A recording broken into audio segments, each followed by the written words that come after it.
છો crime reporters TV news. હવે છે અગત્યના સમાચાર. શંખેશ્વર ખાતે દેશની આન અને શાન સમા રાષ્ટ્રધ્વજની તિરંગા રેલી યોજાઈ.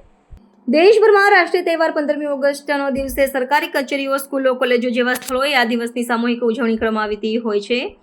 15મી ઓગસ્ટ 1947ના પહેલા ભારત દેશમાં અંગ્રેજોનું શાસન ચાલતું હતું અને લોકોને અંગ્રેજોની યાતનાઓ ભોગવતો તે સમયે દેશદાજ સાથે આઝાદીની ચળવળ ઊભી થયેલી છે અને દેશની આઝાદી માટે મહાત્મા ગાંધીજીની આગેવાનીમાં એક આંદોલન શરૂ થયું હતું અને તેમાં દેશના અનેક દેશભક્તો શૂરવીરોએ પોતાના બલિદાનો આપી શહીદી થયેલા અને આખરે 15મી ઓગસ્ટ 1947ના દિવસે ભારત દેશ આઝાદ થયો. ત્યારથી દર વર્ષે 15મી ઓગસ્ટના દિવસે દેશભરમાં લોકો, સરકારી કચેરી હોય કે અર્ધ સરકારી સંસ્થાઓ હોય કે આદિવાસી, દેશનો દરેક નાગરિક આ રાષ્ટ્રીય તહેવાર દિવસની ધામધૂમપૂર્વક ઉજવણી કરવામાં આવે છે અને આ દિવસે આઝાદીના લડવૈયા વીર શહીદ વીરો કે જેઓએ દેશ માટે લડાઈમાં શહીદી વોરી તે વીરોને યાદ કરીને શ્રદ્ધાંજલિ આપી યાદ કરવામાં આવે છે.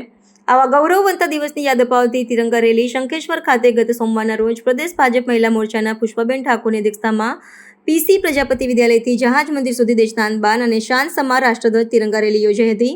તેમાં શંખેશ્વર મામલતદાર, પોલીસ સ્ટાફ, અધિકારીઓ, પદાધિકારીઓ અને સ્કૂલ, કોલેજ અને હાઈસ્કૂલના વિદ્યાર્થીઓ તેમજ ગામ લોકો આ તિરંગા યાત્રામાં જોડાયા હતા અને શંખેશ્વરની બજારોમાં દેશદાજ સાથે આઝાદીની ઝલક જોવા મળી હતી.